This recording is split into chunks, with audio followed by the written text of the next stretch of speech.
Bismillahirrahmanirrahim. Assalamualaikum warahmatullahi ta'ala wabarakatuh.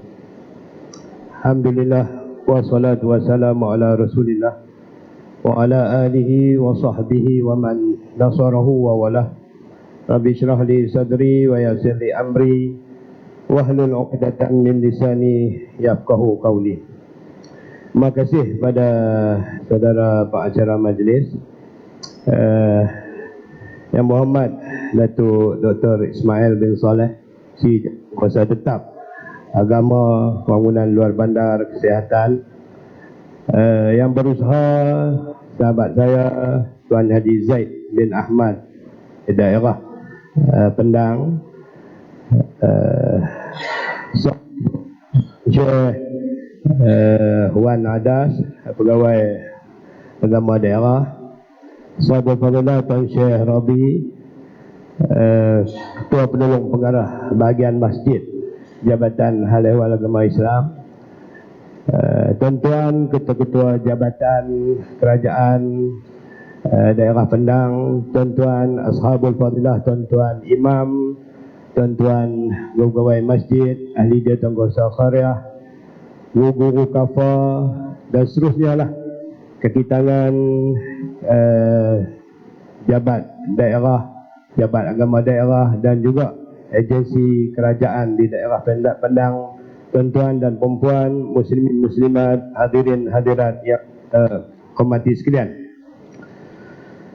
Alhamdulillah, pertama sekali kita bersyukur kehadirat Allah Subhanahu Wa Taala kerana dengan taufik dan hidayah serta keizinannya kita dapat berada di dalam Dewan Majlis Daerah Pendang pada pagi ini dengan hasrat kita yang cukup besar, membawa hasrat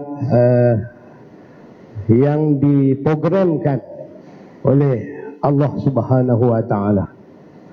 Semua kita sebagai Jabatan Agama Islam dan bersama dengan Esko Agama kita, Kerajaan Negeri, kita cuma nak menjalankan seruan ataupun kempen bersama-sama mengajak masyarakat untuk menjadi manusia, menjadi hamba Allah baik di dunia dan insya-Allah akan mendapat kebahagiaan di akhirat nanti.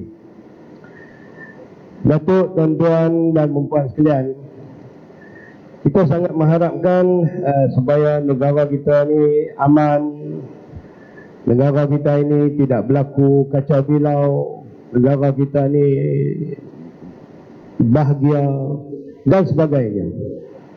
Dan apa yang Allah sebut supaya negara kita ini mendapat keberkatan, Allah sebut dalam surah Al-A'raf ayat 96, di mana Allah Subhanahu Wa Taala berfirman, walau anna ahlal qura amanu wattaqau lafatahna alaihim barakatin minas samai wal ardh walakin kazzabu fa'aqasnahum bima kanu yaksibun. Yang bermaksud, sekiranya penduduk negeri itu beriman serta bertakwa, tentulah kami akan membuka kepada mereka pintu pengurniaan yang melimpah-limpah berkatnya dari langit dan bumi, tetapi mereka mendustakan Rasul kami, lalu kami timpakan mereka dengan azab siksa disebabkan apa yang mereka telah usahakan. Dalam surah Al-A'raf ayat 96. Dalam surah Hud, Allah Subhanahu Wa Taala berfirman ayat 117, wa ma kana rabbuka liyuhlikal qura bizulmin wa ahluha muslihun.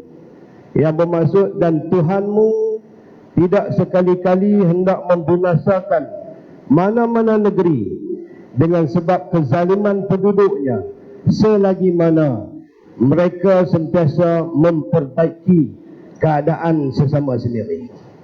Jadi tuan-tuan, Allah meletakkan syarat supaya sebuah negeri itu menjadi aman, damai, bahagia, makmur dan sebagainya. Syarat yang pertama beriman dan bertakwa kepada Allah.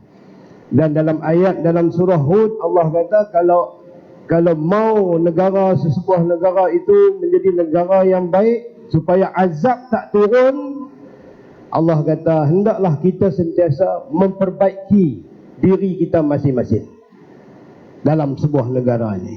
Itu syaratnya. Jadi tuan-tuan, apabila saya berada di bahagian dakwah Jabatan Agama Islam, tak sampai setahun lagi, belum sampai satu purnama lagi lah, saya memikir apa yang perlu kita buat. Sebab kalau kita ikut trend yang lama, kita tengok, kalau saya tak silap, trend ceramah forum perdana bermula daripada tahun 80-an. Masa tu cukup top lah ceramah forum perdana. Lagi banyak ceramah, lagi banyak masalah. Kita duk perhati, lagi banyak penceramah muncul hari ni, masalah duk lagi banyak. Jadi saya duk fikir, tak kena tang mana ni cerita dia. Tak kena tang mana. Ceramah kita jemput, kita undang daripada macam-macam, daripada luar, daripada dalam. Di masjid ceramah, atas membar berkhutbah berapi-rapi, menyebut macam-macam masalah, macam-macam isu, gejala sosial dan sebagainya. Tapi tak selesai-selesai. Saya duk mikir, apabila duduk di bahagian dakwah, apa pendekatan yang patut kita buat? Apabila saya balik, saya baca Quran, saya teliti, saya tadabbur Quran, maka saya, alhamdulillah, Allah bagi jalan dengan memperlihatkan kepada saya bahawa program yang telah diletakkan oleh syariat perlu diketengahkan kepada masyarakat. Sebab tu hari ini saya galakkan pegawai-pegawai di Jabatan Agama Islam tak ceramah selari, ucapan selari macam tu saja. Biarlah ada kitab, biarlah ada buku untuk jadi rujukan. Berapa banyak ceramah yang kita buat, lepas pada ceramah tak tahu apa, masyarakat tak tahu apa. Apa yang saya pernah berjumpa, bila orang balik daripada ceramah, majlis program ceramah, kita jumpa mereka, apa yang mereka ceramah, mereka kata seronok. Mereka boleh kata seronok ya. Saya kata seronok apa? Syok tapi tak tahu nak habaq apa. Ini masalah yang sebenarnya. Maknanya ilmu tak sampai kepada masyarakat. Wallahu a'lam, mungkin dengan cara pendekatan, wallahu a'lam, mungkin dari sebab keikhlasan penceramah tu. Ini kena tengok balik, kena muhasabah balik. Adakah kita yang berceramah ni kerana Allah, kerana untuk melihat betul-betul benar-benar manusia jadi baik, ataupun kita betul-betul nak mengagungkan Allah, ataupun nak masyhurkan Allah depan khalayak manusia, ataupun sebaliknya kita nak masyhurkan kita nak glamourkan kita tak glamourkan Allah. Ini menyebabkan gejala sosial, masalah dalam negara tak selesai-selesai. Anak mudanya, muda-mudinya di masjid, cara di masjid, hatta di masjid merupakan khandak ataupun kubu yang terakhir umat Islam. Kalau pecah di masjid, berkelahi di masjid, di mana lagi tempat umat Islam nak bersatu? Berkelahi, tak selesai-selesai. Maka tak ada cara lain. Tak ada cara lain untuk menyelesaikan benda ni. Apa yang berlaku ini tuan-tuan, saya nak nyatakan, semua disebabkan dosa kita. Dosa kita sebagai pengurus, macam Datuk Me'ez sebut, YB kita sebut tadi, baca ayat Quran, allazina immakkannahum fil ardi aqamus salah. Orang-orang yang Allah beri kuasa kepada mereka, yang pertama sekali syarat dia, program yang Allah letak, aqamus salah, iaitu mendirikan sembahyang. Tiba-tiba kita, orang yang ada kuasa, tak kira lah kuasa di peringkat mana pun, sama ada di peringkat negeri, di peringkat jabatan, di peringkat daerah, di peringkat qaryah, di peringkat mukim, pertama syarat dia aqamus salah, dirikan sembahyang, ajak orang sembahyang. Sebab tu saya syukur Saya terima kasih pada YB Datuk yang bersetuju dengan cadangan kita ni supaya jadikan kempen solat jamaah di masjid ini di seluruh negeri Kedah khususnya, dan kalau boleh Datuk bawa sampai peringkat federal seluruh Malaysia, supaya negara kita ini akan dipelihara oleh Allah. Keamanan yang kita dapat, yang kita kecapi ini bukan keamanan yang datang dengan sendirinya. Dia adalah Allah, kurnia daripada Allah Subhanahu Wa Taala. Sebab tu tuan-tuan, kita kena mengurangkan dosa. Nak abang kata nak sifarkan dosa ni masalah lah. Sebab kita manusia biasa, kita bukan maksum. Kita minimize, kita kurangkan dosa kita. Sebab dosa ni lah menyebabkan Allah turunkan azab. Di mana Allah kata ini? Allah sebut dalam surah Al-An'am. Dalam surah Al-An'am Allah sebut, alam yarau kam ahlakna min qablihim min qarnin makkannahum fil ardi ma lam numakkin lakum wa arsalna as-samaa'a 'alaihim midrara wa ja'alna al-anhara tajri min tahtihim fa ahlaknahum bi dhunubihim. Ayat yang terakhir tu Allah kata fa ahlaknahum bi dhunubihim. Yang ni kena jelas. Yang ni yang nak kena bagi tahu kepada orang. Allah binasakan disebabkan dosa. Allah kata kat Rasulullah sallallahu alaihi wasallam, Allah bagi tahu kat Nabi kita supaya Nabi bagi tahu kepada umat dia, apakah kamu tidak melihat kaum-kaum yang terdahulu, umat-umat yang terdahulu yang kami binasakan sebelum mereka. Padahal umat-umat yang terdahulu itu telah kami teguhkan kedudukan mereka di muka bumi ini. Maknanya Allah bagi kuasa kepada mereka. Allah bagi kekuasaan, Allah bagi kemewahan. Fir'aun ada kuasa, ada mewah. Kerajaan Sabak ada kuasa, ada kemewahan. Allah bagi. Dan Allah turunkan hujan yang lebat sebagai rezeki kepada mereka. Dan Allah jadikan sungai-sungai untuk menyuburkan tanaman, minuman, binatang dan juga manusia. Allah bagi. Tapi akhirnya Allah kata, فَأَهْلَكْنَاهُمْ بِذُنُوبِهِمْ. Kami binasakan mereka dengan sebab dosa-dosa mereka. Sebab tu tuan-tuan, saya nak ajak semua rakyat negeri Kedah khususnya dan Malaysia amnya, supaya kita kembali balik kepada Allah, jalan yang sebenar. Setengah orang kata program kempen solat jemaah ni adalah kempen yang orang kata apa, yang lapuk, yang lama. No. Inilah penawar yang sebenarnya yang ditinggalkan oleh umat Islam sendiri. Inilah penawar yang Allah punya, yang Nabi punya. Bukan hak kita punya, bukan hak yang Muhammad punya, bukan hak menteri besar punya, bukan. Yang ni hak Allah. Sebab itu saya nak ajak. Saya ajak dulu di Jabatan Agama Islam. Sebab saya berpahaman ataupun saya berprinsip, wa anzir ashiratakal aqrabin. Allah suruh Nabi kita memberi peringatan kepada keluarga-keluarga dia yang terdekat. Sebab itu saya mula dulu dengan Jabatan Agama Islam. Pegawai-pegawai kaki tangan Jabatan Agama Islam hari ini, masuk saja azan, masuk saja waktu zuhur, azan, semua pakat jalan di Masjid Zahir. Padahal tuan-tuan, kalau tengok bangunan Jabatan Agama Islam, compound Jabatan Agama Islam dengan Masjid Zahir tu tak berapa jauh pun, berapa meter saja. Tapi sebelum ni dengar azan, kiok azan, tapi tak siapa pun pergi semayang. Semua pakat tang semayang, tapi semua pakat semayang sendiri, mayang jemaah sikit-sikit dalam surau. Pasal apa kita tak sujud kepada Allah?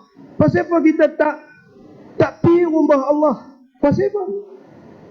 Kalau kita pengurus, tapi kita tak sandarkan pengurusan kita kepada pengurus, kepada segala pengurus, iaitu Rabbul Alamin, sampai bila pengurusan kita takkan berjalan dengan lancar? Sampai bila masalah yang kita hadapi kita tak akan selesai? Malah masalah akan bertimpa-timpa, bertambah-tambah jadi masalah. Sebab tu hari ini tuan-tuan, pegawai kaki tangan Jabatan Agama, kalau tuan-tuan tengok hari ini, pukul 1 saja ada dah orang buat announcement. Orang announce, kita akan masuk waktu pukul apa, maka bersiap sedialah untuk pergi semayang di masjid. Ini syiar yang patut kita buat. Dan nak pergi ke masjid tu tak ada halangan apa pun, melainkan halangan dalam diri saja.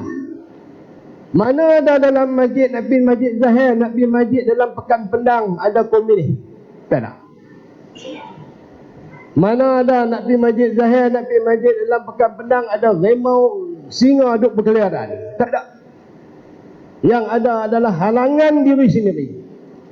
Benda yang ada halangan dalam sendiri pun kita tak boleh selesai. Benda yang simple saja kita tak boleh nak atasi. Dosa itu bercakaplah soal pelaksanaan hukum Islam, hudud dan sebagainya secara sempurna di negara kita ni. Jangan duk cakaplah tuan-tuan. Jangan duk bersyarahlah berapi pasal perundangan Islam. Hak semayang jemaah di masjid pun kita tak mampu lagi. Yang tak ada halangan apa pun, yang tak perlu buat pindaan ataupun buat gubalan undang-undang apa pun. Tak perlu buat apa pun, nak pergi ke masjid. Tu pun tak boleh pergi. Apa lagi kita nak?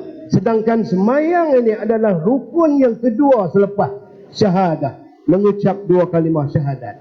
Selepas kita mengaku bahawa tiada Tuhan yang disembah yang sebenarnya, yang berhaknya melainkan Allah, dan Nabi Muhammad itu pesuruh Allah. Lepas itu semayanglah sebagai bukti pengakuan kita bahawa Allah sajalah Tuhan kita, dan jalan tuntutan ikutan kita adalah Nabi kita Muhammad sallallahu alaihi wasallam. Jadi tuan-tuan, tak ada cara lain. Apabila saya duduk di bahagian dakwah ni, kebetulan YB Datuk Ismail pun datang masa tu jadi esko agama. Saya bercakap dengan Datuk pun setuju dengan benda ni. Dan terima kasih juga kepada DO Pendang. Bila saya cetus idea ni, saya telefon Zaid, Tuan Pegawai Daerah ni. Dialah orang pertama sekali menganu-anukan. Dia kata buat di Pendang dulu. Saya haraplah mudah-mudahan daerah Pendang ini menjadi daerah yang diberkati oleh Allah. Mereka lah orang-orang seumpama orang Ansar. Nak bagi tahu okay? Orang Ansar yang mengalu-alukan kedatangan Rasulullah berhijrah dari Mekah sampai ke Madinah. Saya harap, inilah kita harap, semua di semua peringkat kena ajak, kena bercakap, kena bisin. Masuk waktu Zuhur tu di pejabat tu kena bisin, solah. Ataupun ada mikrofon sebut semayang, solah. Semua pakat berjalan di masjid ramai-ramai. Tuan-tuan bayangkan tengok kalau suasana ini dapat diterap, dapat dibuat oleh rakyat Malaysia. Bayangkan tengoklah, rahmat Allah akan turun mencurah-curah. Masalah yang kita hadapi, Allah yang selesai. Masalah berkelahi, masalah bercanggah, masalah bermusuh, masalah kita akan diselesaikan oleh Allah. Tuan-tuan percaya tak bahawa pemusuhan, bahawa persaudaraan Allah yang tentu? Tuan-tuan rujuk, kalau boleh tuan-tuan ada pen, ada kertas, tuan-tuan balik, tuan-tuan tengok balik ayat Quran dalam surah Al-Imran. Siapa yang mencetuskan permusuhan? Siapa yang bagi kita menjadi manusia yang bersatu padu? Allah. Sebab itu kita berkelahi, sebab kita tak ada keberkatan. Dosa kita banyak. Dengar orang azan boleh buat tak tahu ya. Yang ni saya nak sedapkan peringat diri saya sendiri dan semua kekitangan kerajaan dan yang apa yang ada dalam dewan ini. Allah sebut dalam surah Al-Imran ayat 103. Tuan-tuan balik rujuk Quran. Wa'tasimu bihablillah jami'a wa la tafarraqu wazkuru ni'matallahi 'alaikum idh kuntum a'da'an fa'alafa baina qulubikum فأصبحتم بنعمته إخوانا وكنتم على شفا حفرة من النار فأنقذكم منها كذلك يبين الله لكم آياته لعلكم تهتدون. Yang bermaksud berpegang teguhlah kamu sekalian kepada tali Allah pada aturan Allah, pada undang-undang Allah, pada perintah Allah. Allah suruh pegang sungguh-sungguh. Dan janganlah kamu bercerai-berai, jangan berkelahi, jangan pecah belah. Allah tak bagi. Dan ingatlah, Allah kata dekat Nabi dan juga para sahabat, dan kenanglah, ingatlah nikmat Allah kepada kamu ketika kamu bermusuh-musuh sentiasa semasa zaman jahiliah dahulu, lalu Allah menyatukan di antara hati kamu. Siapa menyatu? Siapa yang menyatukan hati-hati kamu? Allah. Kita harap jangan berkelahi, kita harap bersatu padu, tapi duk berkelahi juga. Pasal apa? Pasal Allah tak bersama dengan kita. Pasal apa? Pasal kita tak pergi mengadu ke Allah. Pasal apa? Pasal kita tak pergi kunjung rumah Allah.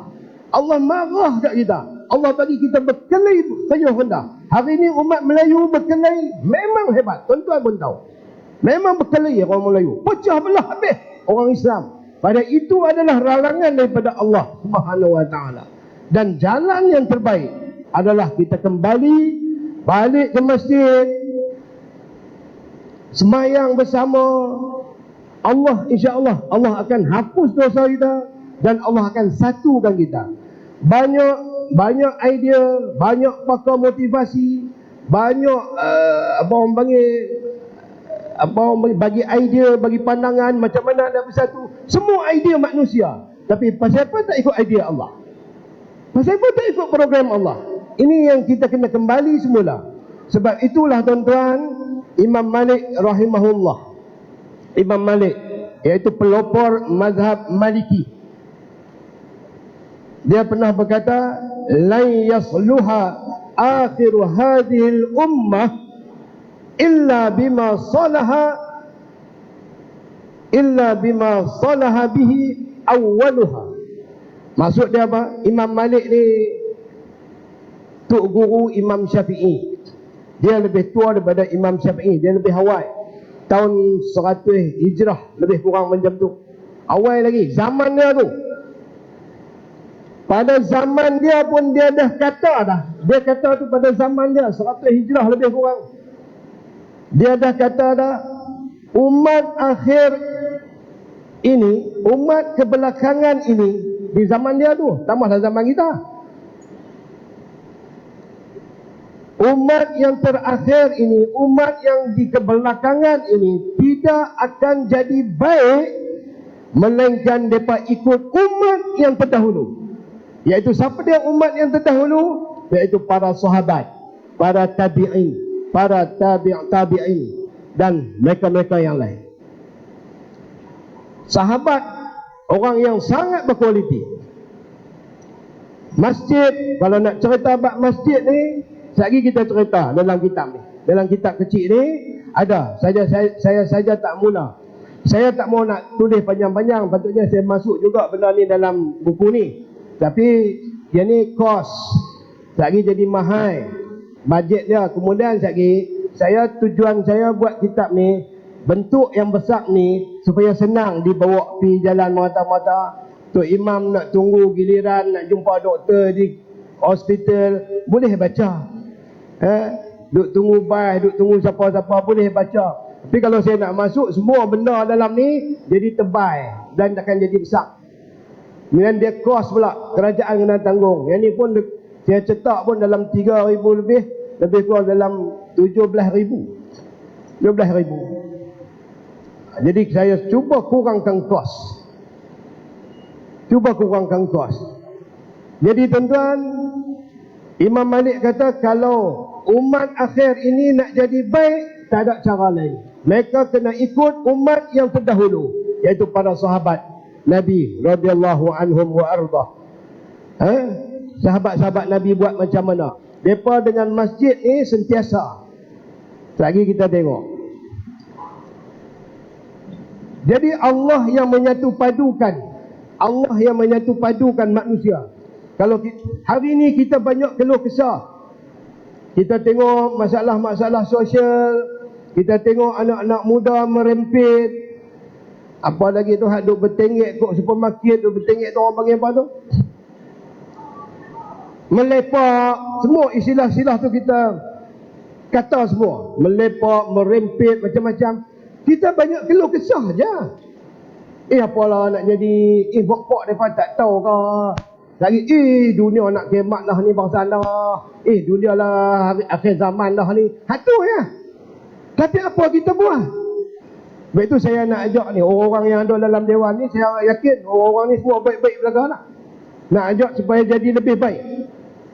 Maka tidak ada cara lain melainkan dengan mengikut kaedah dan penawang yang dibawa oleh Nabi kita Muhammad sallallahu alaihi wasallam. Tak ada cara lain. Di mana Allah Subhanahu wa taala, tuan-tuan, bila Allah taala sebut, bila kita ajak manusia semayang ni dalam surah Al-Ankabut. Tuan-tuan tulis, balik tengok Quran sendiri. Saya tak tulis dalam buku ni. Dalam surah Al-Ankabut ayat 45. Utlu ma uhiya ilaika minal kitab wa aqimis salah innas salata tanha 'anil fahsya'i wal munkar wa la dzikrullahi akbar wallahu ya'lamu ma tasna'un. Bacalah serta ikutlah wahai Muhammad akan apa yang diwahyukan kepadamu dari Al-Quran, dan dirikanlah semayang. Hatta Nabi pun Allah kata dirikan semayang. Hatta Nabi Allah kata dirikan semayang dengan tekun. Aqimus salat. Inna salata tanha 'anil fahsya'i wal munkar.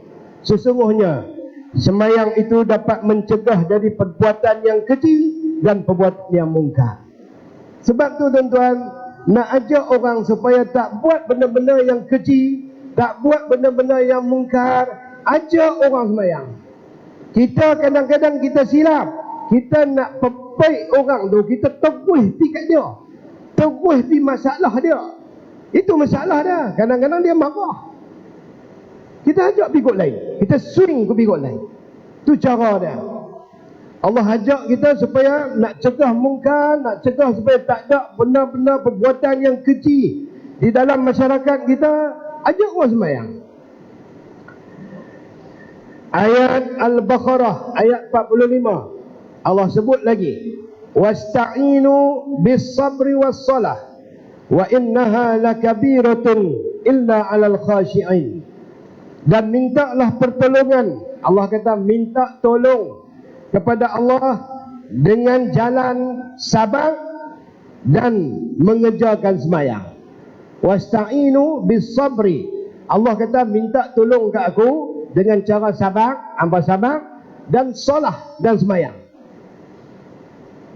Tak maukah lagi ini penawang yang Allah bagi? Kita nak minta tolong apa? Kita kena sabar, dan kita nak minta Allah selesaikan masalah masyarakat kita. Kita kena dengan cara semayang. Wasta'inu bis sabri was salah. Tuan-tuan balik, tengok balik dalam surah Al-Baqarah ayat 45. Tuan-tuan balik lagi tengok dalam surah Hud ayat 114. Allah Subhanahu wa taala berfirman, "Bis salah wa aqimis salata tarafayn nahar wa zulfan minal lail innal hasanat yudhibna sayyi'at." Dirikan semayang wahai Muhammad, engkau dan umatmu, pada dua bahagian siang dan pagi dan petang, dan pada waktu-waktu yang berhampiran dengannya dari waktu malam. Sesungguhnya amalan-amal kebajikan, terutama semayang itu, menghapuskan kejahatan. Yuzhibna sayyi'at. Semayang itu menghilangkan keburukan. Yuzhibna sayyi'at. Innal hasanat. Semayang itu buat baik. Kita buat semayang itu boleh menghilangkan kejahatan. Sebab itu kalau nak bagi kurang masalah dalam masyarakat, berkelahi ke, bertelagah ke, macam-macam ke, ajak manusia semayang. Allah akan perbaiki dah. Sebenarnya tuan-tuan, apa yang berlaku ini adalah bala kepada kita. Semua kita keluh kesah. Keluh kesah itu adalah sebahagian daripada bala. Semua kita rasa tak selesa, rasa tak seronok, rasa tak aman. Baru ni jumpa makcik tu seorang, Dia duk belah itik. Saya tanya dia, itik ada lagi nak beli? Dia kata tak ada pakat melih habis lah. Dia kata kalau biar lama tak ada kita melih, orang lain melih dulu. Dia kata tak aman duk di kampung tu. Dulu kita tak ada pun, adalah juga sikit, tak teruk sangat lah ni tuan-tuan. Dulu orang masuk rumah curi barang dalam rumah saja, kita tak heran yang tu, biasa ya. Lah ni orang curi pintu grill rumah. Tak ke gila? Tinggal satnya grill pintu habis. Dahsyat lah ni. Dulu nyuk orang buat tak tahu ya. Lah ni nyuk orang balai. Semua membimbangkan kita, dan yang ni bala. Tak nak cara lain, saya kata. Balik semayang masjid, ajak masyarakat semayang di masjid. Dan tak perlu kos yang tinggi pun nak ajak orang semayang masjid. Perlu sedia bas lah? Tak perlu. Pakat jalan ramai-ramai. Dan baru ni saya sembang dengan kawan-kawan, betulan hari raya itu ni. Orang kawan-kawan yang balik Mekah lah, pergi haji sekali dengan tuan pengarah kita juga, tuan pegawai daerah memang itu ni. Pergi haji tahun lepas. Masa duduk di Mekah tuan-tuan, ulang alik pergi Masjid Haram ni. Jalan tu dekat 2 km, pergi balik kat 4 kilo. Tiap-tiap waktu boleh jalan. Balik-balik main pendang. Masjid dekat tu saja, tak jalan. Pasal apa? Saya cuba penyak balik. Pasal apa tak kekalkan momentum ini? Pasal apa? Adakah kita hanya beriman kepada Allah hanya semasa kita berada di Mekah dan di Madinah saja? Balik main pendang, tak beriman dah dengan Allah, tak yakin dah dengan janji Allah yang Nabi sebut dalam semua, dalam saya tulis dalam ni. Semua Nabi janji kebaikan kepada orang yang semayang di masjid. Kita bukan setakat nak ajak orang semayang, kita nak ajak orang semayang berjamaah. Satu, kita bukan setakat nak ajak semayang berjemaah, kita nak ajak semayang di masjid. Pasal banyak kelebihan. Tuan-tuan, saya terbaca hadis dalam pagi tadi, saya nak mai, seronok bila baca hadis ni. Bila Nabi sebut, yang ni kita harap Datuk noh, supaya dia jadi amalan kita, walaupun kita tak boleh buat lah. Hadis Sahih Bukhari. Tuan-tuan, kalau ada kitab Sahih Bukhari, balik tengok Sahih Bukhari, nombor dia 2996. Dalam buku ni tak ada lah, dalam buku ni tak ada, saya tak tulis. Ni sebagai tambahan ya. Saya sengaja ambil hak luar. Hak ini tuan-tuan boleh baca sendiri. Lagi kalau ada kesempatan kita baca sedikit secara ringkas. Nabi sebut, "Idza maridal 'abdu aw safara kutiba lahu mislu ma kana ya'malu muqiman sahihan." Ini dalam Sahih Bukhari. Hadis sahih, jelas.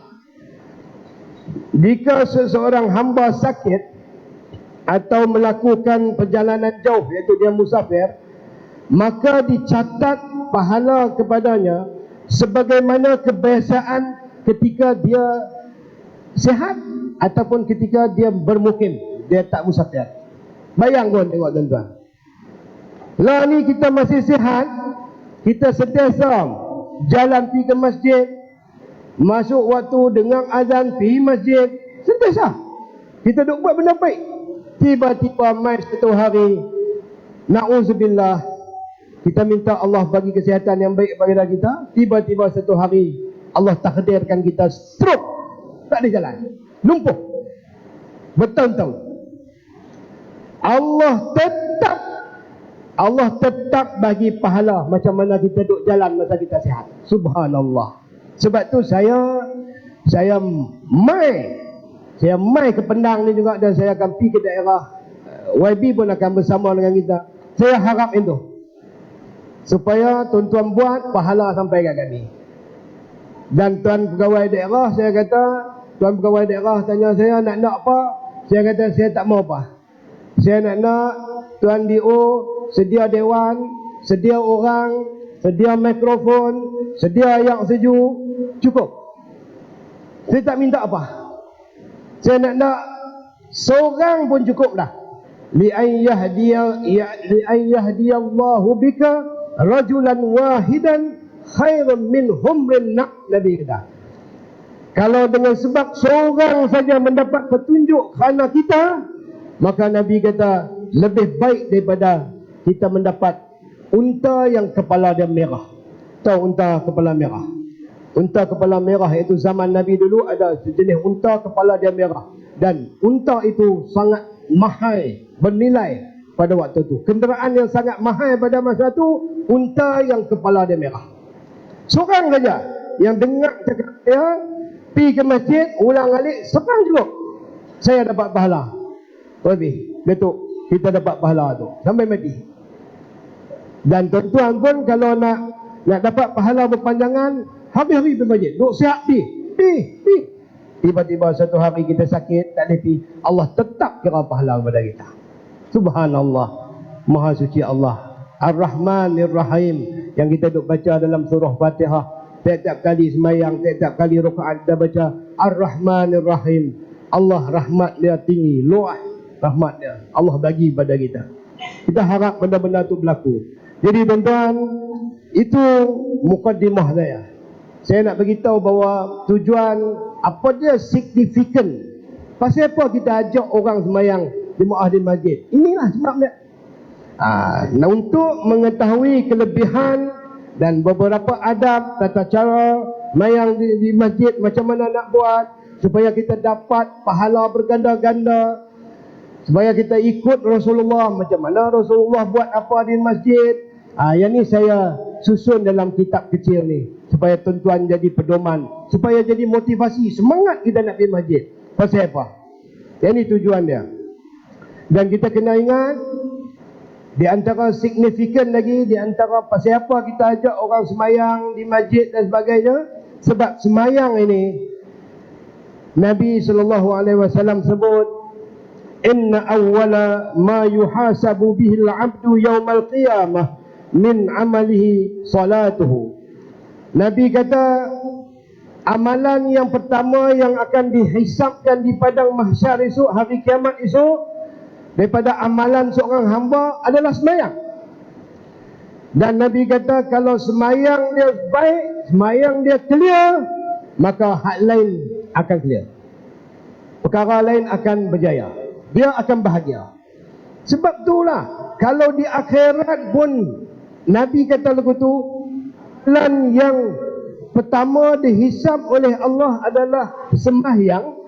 Dan kalau sembahyang itu diperiksa, diteliti oleh Allah dan menjadi amalan yang baik, sembahyang itu diterima, maka amalan lain akan diterima. Dia akan jadi manusia yang bahagia. Macam itulah di dunia ini. Kalau di masjid kita clear, dengan rumah Allah kita clear, insya-Allah dalam urusan tempat lain kita akan clear. Yang ni yang nak bagi tahu kata pentingnya masyarakat, sedapnya benda ni. Kalau kita betul-betul mengharapkan kebahagiaan, bayangkan tengok kita bersatu padu, kita tak berkelahi, kita pergi masjid, tak pandang sebelah mata. Jangan buat masjid itu puak kita saja, jangan. Yang tu semua ciri-ciri ataupun bibit-bibit perpecahan. Kita kena bersatu bersama. Jangan buat sesuatu yang boleh orang rasa masjid ni puak ni, tak boleh. Dalam Islam mana boleh buat begitu? Sebab saya tengok benda ni tuan-tuan. Saya nak tanya, ada kaum Cina tak salam ni? Tak ada. Ada Hindu tak? Tak ada. Saya tak pernah tengok orang Cina, orang Hindu buat program apa-apa selepas pilihan raya kan, pakai baju parti. Saya tak pernah tengok. Tak pernah jumpa itu pun. Orang yang bukan Islam. Saya tak perhati tengok.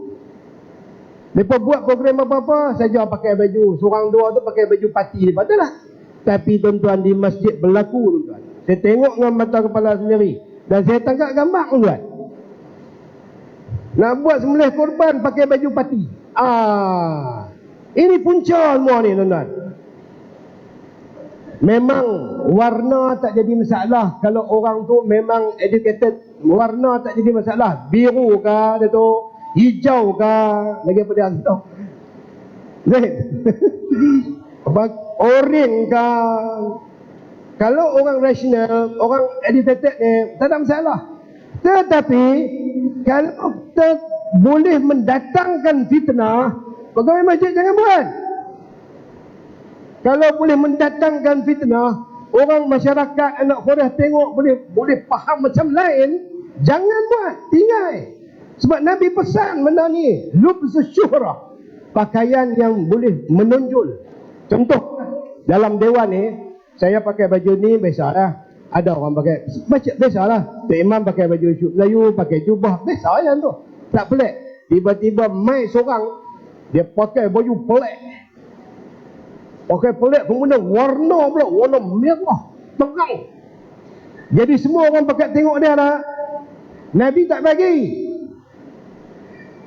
Nabi tak bagi orang buat macam tu sebab semua pakai duk perhati dia. Yang ni dia panggil lubsus syuhrah. Pakaian yang boleh memasyhurkan. Orang pakai tumpu kat dia. Ni orang perempuan beringat. Semua pakai baju biasa ya. Tetap dia pakai baju lain sikit. Macam nampak macam artis duk buat bendang lah.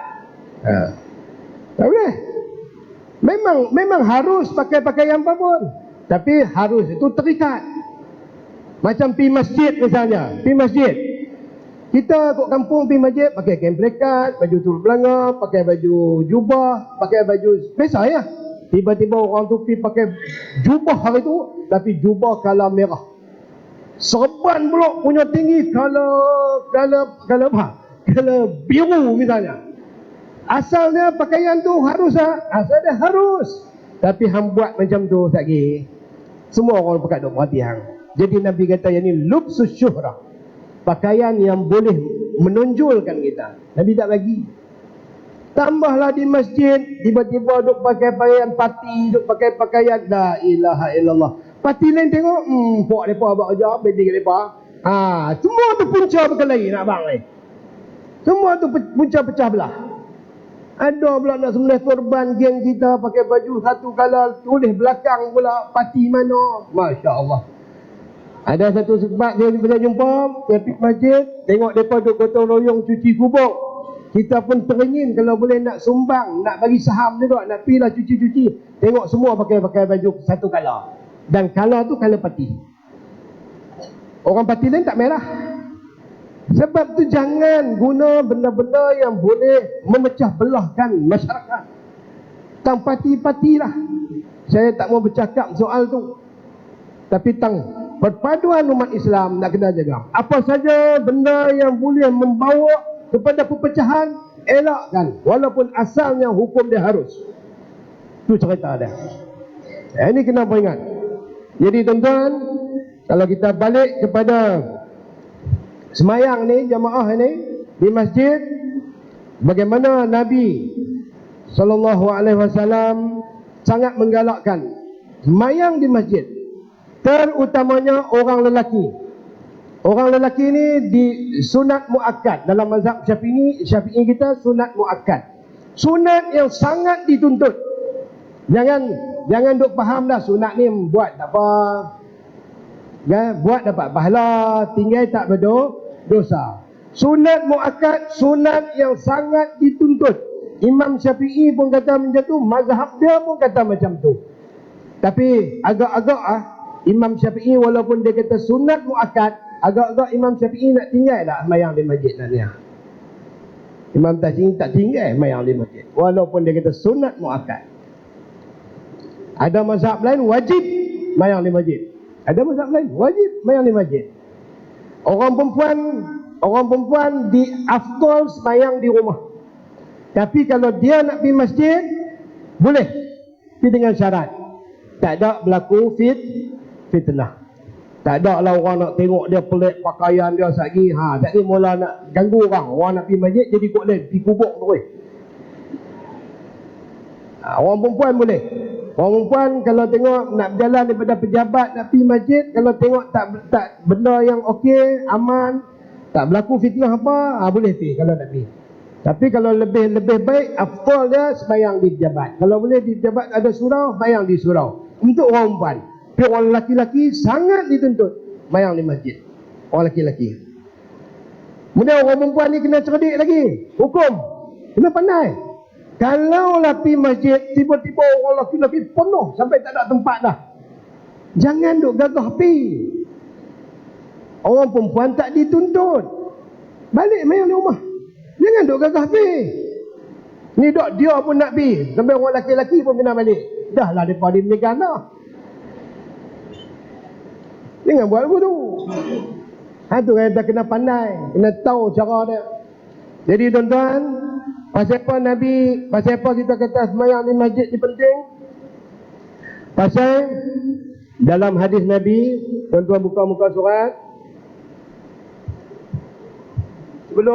Sebelum tu saya nak perbetul sikit. Depan cetak muka surat 18.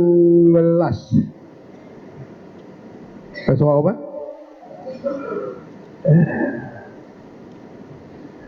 Ada selepas asak. Tak ada, saya tulis tu.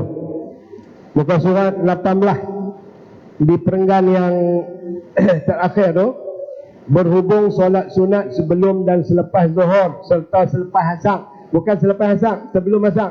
Yang tu ada satu cetakan silap lagi, baca sesat habis muat.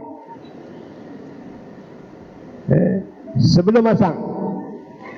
Yang tu bahasa Arab dia panggil khotok matba'i, salah cetak, tersilap. Okey, saya baca secara ringkas ya. Salat di masjid, dalam muka surat 1, Allah Subhanahu wa taala berfirman, wa aqimus salah wa atuz zakah warka'u ma'ar raki'in. Tentu dalil dia yang kata kita kena rokok bersama dengan orang-orang rokok, iaitu sembahyang berjemaah, dirikan solat, tunaikanlah zakat dan rokoklah bersama-sama dengan orang-orang yang rokok. Nah, tuan-tuan ada pen, garis tang bersama-sama tu bukti kata berjamaah. Ma'ar raki'in, kalau orang tahu bahasa Arab, ma'a tu ma'ar raki'in. Okey. Yang kedua, nak habaq kata mayang di masjid ni sangat diambil berat oleh Rasulullah. Saya tak umai matan hadis, saya umai maksud saja. Kalau saya umai matan hadis, dia jadi panjang. So saya umai maksud dia saja. Seorang lelaki buta, iaitu seorang sahabat Nabi yang buta, dia mai kat Nabi SAW. Dia buta lah, dia mai jumpa Nabi. Dia kata, wahai Rasulullah, aku tak punya siapa-siapa yang nak bawa aku ke masjid. Dia buta, dia teringin nak pergi masjid, tapi aku tak ada siapa-siapa nak pimpin aku. Rasulullah pun memberi kelonggaran kepadanya. Maknanya Rasulullah kata, tak apalah, tak apalah Tok Safilah, mayang di rumah lebih kurang macam tu lah. Namun ketika lelaki itu ingin beredar, apabila selesai lelaki itu nak balik dah, Rasulullah memanggil dia semula. Mungkin turun wahyu, ataupun mungkin Nabi fikir lain, sebab Nabi ni tak cakap ikut hawa nafsu, Nabi cakap ikut wahyu. Orang buta tepi, Nabi ada jawapan, Nabi panggil dia balik. Dia mai, maka Nabi tanya dia. Dia mai, Nabi tanya dia, adakah kamu mendengar azan? Nabi tanya dia. Kemudian lelaki itu jawab, ya. Jawab lelaki itu, ya, aku dengar. Lalu Nabi kata, jawab baginda Rasulullah SAW, jadi kamu kena menyahut seruan tu. Maknanya kamu kena pergi. Itu buta, itu orang buta. Kita sangat ditekan sembahyang di masjid ni, bukan main-main. Hatta buta kita tak usah sembang bab hukum ni, tak usah sembang bab hukum memang sunat muakkad, tapi tekan, memang Nabi tekan sembahyang di masjid. Dan ada satu hadis lagi yang saya tak maksud di sini.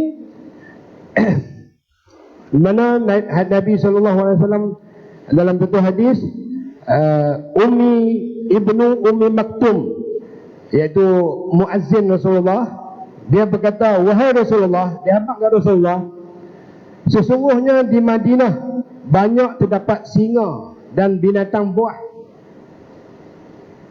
Sahabat Nabi ni, dia tanya Rasulullah, dia habaq Rasulullah, dia kata di sini ada banyak singa, banyak binatang buah. Maka Rasulullah SAW berkata, apakah engkau mendengar hayya 'alas salah, hayya 'alal falah?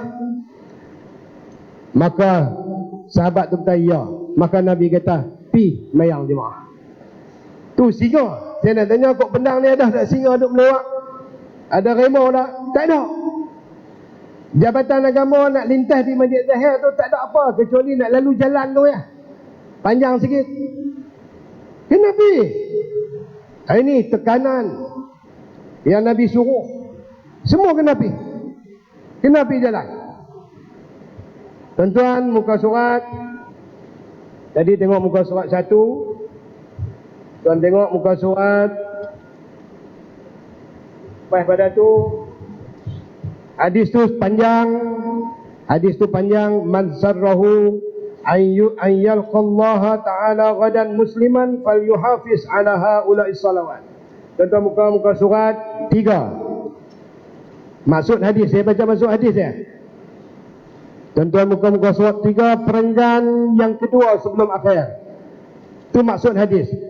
Pada kami orang yang tidak melaksanakan, ni sahabat kata ni, pada kami orang yang tidak melaksanakan solat jemaah di masjid tidak lain dan tidak bukan adalah munafik yang jelas kemunafikannya. Jangan mereka main. Sebab zaman Nabi itu banyak orang munafik. Orang munafik ni dia bukan nak ikut sangat apa yang Nabi suruh. Nabi galakkan sembahyang jamaah di masjid. Orang munafik balok, orang munafik segan. Orang munafik bukan mereka beriman, mereka tak mau pergi. Jadi sahabat kata, orang yang tidak melaksanakan pada kami, orang yang tidak melaksanakan solat jemaah di masjid tidak lain dan tidak bukan adalah munafik yang jelas. Maknanya tuan-tuan, sahabat-sahabat Nabi memang akan pergi masjid. Sebab kalau mereka tak pergi masjid, mereka rasa mereka orang munafik. Bahaya. Jadi tuan-tuan, muka surat 4, perenggan yang kedua tu, maka yang ni saya kata. Yang ni saya kata. Yang ni bukan Nabi kita, bukan sahabat kita. Apalagi alasan yang tinggal untuk kita. Jika orang buta pun disuruh, orang dalam perang pun disuruh, orang berpenyakit pun disuruh, apalagi alasan yang tinggal kepada kita jika kita boleh bergerak ke sana di saat ada orang yang terpaksa dipapah untuk berdiri dalam saf mendirikan salat bersama-sama jemaah dalam masjid. Ini saya kata. Kalau orang buta, orang sakit, ada binatang buas bahaya pun disuruh pi, apatah lagi kita dalam keadaan aman, damai, sihat walafiat, kita tadi. Ini kesedaran yang perlu ada pada semua. Okey, berwuduk di rumah. Ini tata cara. Awal itu nak habaq kepentingan semayang di masjid. Berwuduk di rumah. Yang ni tata cara. Saya beritahu, kalau nak ikut sunnah Nabi, ambil wuduk di rumah, berjalan di masjid. Salahkah ambil wuduk di masjid? Tak salah. Tapi pahala dia lebih besar ambil wuduk di rumah, pergi ke masjid. Sebab apa? Sebab ikut Rasulullah. Pasal apa ikut Rasulullah? Pasal Allah kata, "Qul in kuntum tuhibbunallah." Muhammad kata ke umat Islam, kalau kamu kasih ke Allah, qul in kuntum tuhibbunallah fattabi'uni, ikut aku. Rasulullah kata, yuhibbukumullah, Allah akan kasih kat kamu. Bukan setakat tu, Allah kata yaghfir lakum dzunubakum, Allah akan ampun dosa kita. Subhanallah tuan-tuan. Nabi ambil wuduk di rumah, kita pun tiru Nabi. Bukan tak boleh ambil ke masjid, boleh. Tapi Nabi ambil di rumah, kita pun ambil wuduk di rumah, jalan pergi ke masjid. Sebab kita ikut Nabi, Allah kasih kat kita. Bukan setakat Allah kasih kat kita, Allah ampun dosa kita. Kalau semua buat macam tu, Allah ampun dosa kita semua. Dan tadi yang kita, ayat yang saya baca awal tadi ni, Allah nak binasakan kita dengan sebab dosa kita. Macam mana? Sebab Allah dah ampun dah dosa kita. Yang ni cara dia. Ini cara nak selamat daripada bala Allah. Yang ni nak selamat supaya negara kita aman makmur, damai, bahagia, tak ada berkelahi, sama-sama Islam berkasih sayang. Yang ni cara dia. Duk cari pendapat apa lagi. Mana ada orang lebih hebat pendapat daripada Rasulullah? Hak Rasulullah tunjuk tak ikut. Duk ikut akal dah. Duk bagi logik dah. Kenapa tak ikut Rasulullah? Yang ni kena sedang. Jadi berwuduk di rumah tak salah kalau nak ambil wuduk di masjid pun tak salah. Tapi elok dapat pahala dan Allah ampun dosa kita. Muka surat 5. Sabda Nabi SAW. Ini Nabi kata lah, man tatahhara fi baitihi summa masya ila baitin min buyutillah liyaqdiya faridatan min faraidillah kanat qutahu ahaduhuma tahuttu khati'atan wal ukhra tarfa'u darajatan. Siapa yang berwuduk di rumahnya, Nabi kata lah, kemudian berjalan ke mana rumah Allah, iaitu masjid, untuk melaksanakan salah satu solat yang difardhukan oleh Allah, maka langkah-langkah itu salah satunya menghapuskan dosa dan satu lagi mengangkat darjat. Berjalan, satu ampun dosa, satu lagi angkat darjat. Satu ampun dosa, satu lagi angkat darjat. Jadi nak minta Allah angkat darjat kita, jalanlah ke masjid. Nak minta Allah naik pangkat kita, tak payah marah ke orang, tak payah marah kat ketua, tak payah marah kat siapa-siapa. Allah angkat darjat kita. Tak perlu kanut buat benda ni. Allah yang angkat darjat. Kalau Allah nak bagi, siapa boleh halang? Allahumma la mani'a lima a'taita. Ya Allah, tidak siapa yang boleh halang apa yang Engkau bagi. Wala mu'tiya lima mana'ta, dan siapa pun tak boleh bagi kalau kau halang. Beriman dengan Allah, Allah akan bagi kedudukan pada kita. Jadi adalah menjadi satu sunnah yang besar. Muka surat 6. Ini saya buat conclusion. Jadi adalah menjadi satu sunnah yang besar. Ganjarannya apabila kita ingin pergi ke masjid menunaikan salat fardu secara berjemaah, kita berwuduk dahulu di rumah. Tidak salah berwuduk di masjid, tapi ganjarannya tidak sama dengan seorang yang berwuduk di rumah kemudian berjalan pergi ke masjid. Itu cara dia. Kalau kita duduk pejabat, kita wuduk di pejabat, jalan. Berjalan kaki ke masjid, kalau boleh berjalan kaki lah. Sebab ada hadis cerita daripada sahabat, dulu ada seorang lelaki Ansar, muka surat 7. Dulu ada seorang lelaki Ansar yang aku tidak tahu sesiapa pun yang rumahnya lebih jauh dari masjid berbanding rumahnya. Namun begitu dia tidak pernah terlepas walaupun satu solat. Kemudian ada yang berkata padanya, apa kata kalau engkau beli seekor keldai untuk ditunggangi ketika gelap dan ketika tanah membahang panas? Orang tadi lantas menjawab, aku tak gembira sekiranya rumahku bersebelahan masjid. Dia tak gembira kalau rumah dia dekat dengan masjid. Aku ingin dicatat dalam suratan amalan atas setiap langkah kakiku menuju ke masjid dan langkahku ketika pulang kembali ke rumahku. Rasulullah SAW menjawab, muka surat 8, sungguh Allah telah mencatat bagimu seluruhnya.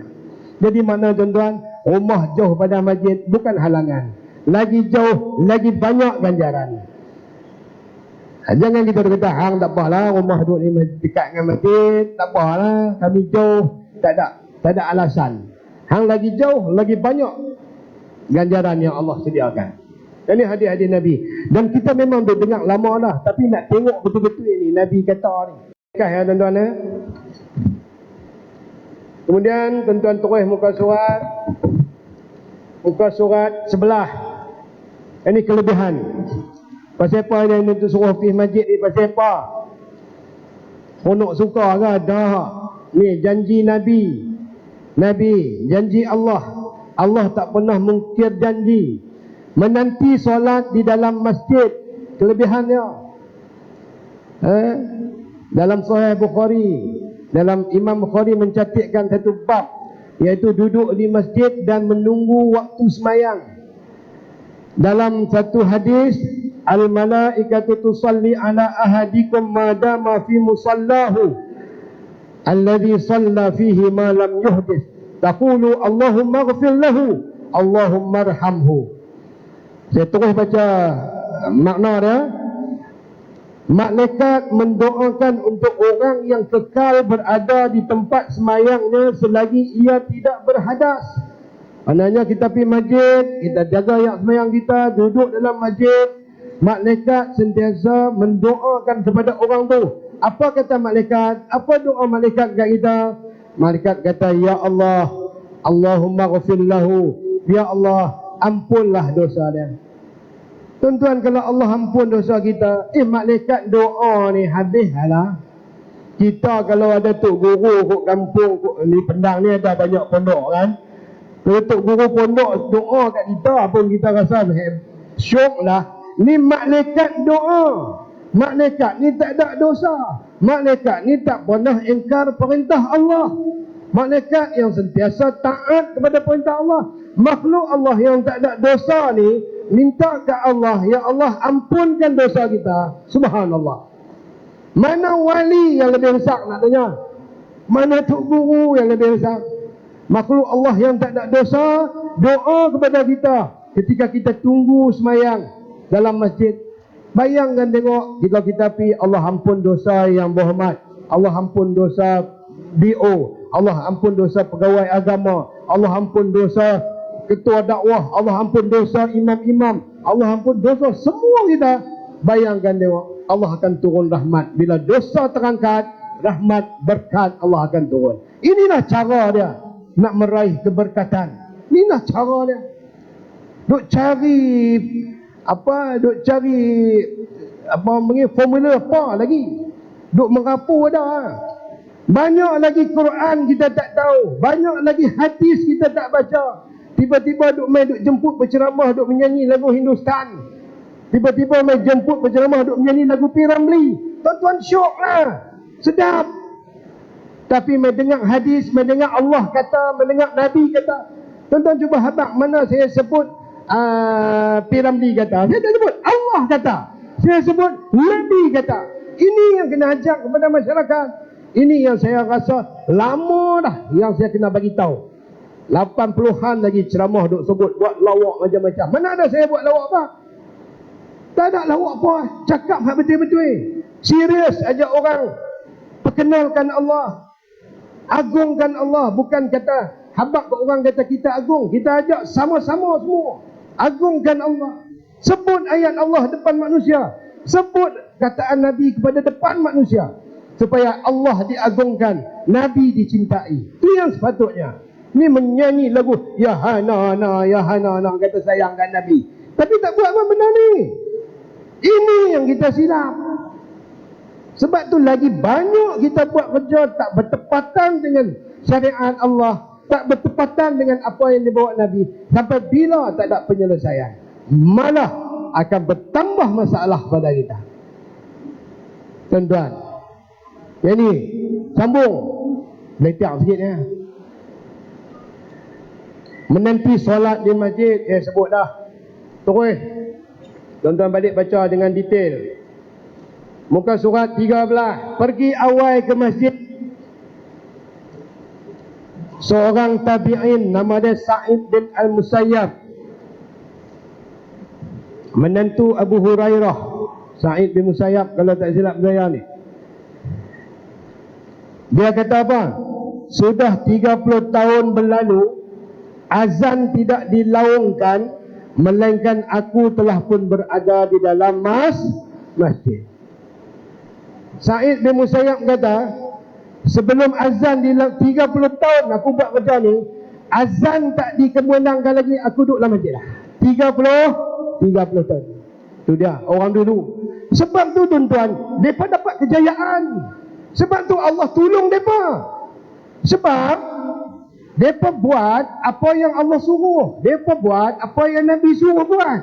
Allah bagi tolong kat mereka. Kita tak buat apa yang Allah suruh, kita tak buat apa yang Nabi buat. Sebab tu Allah tak tolong kita. Dalam ayat Quran Allah kata, in tansurullaha yansurkum. Kalau kamu tolong Allah, Allah akan tolong kamu.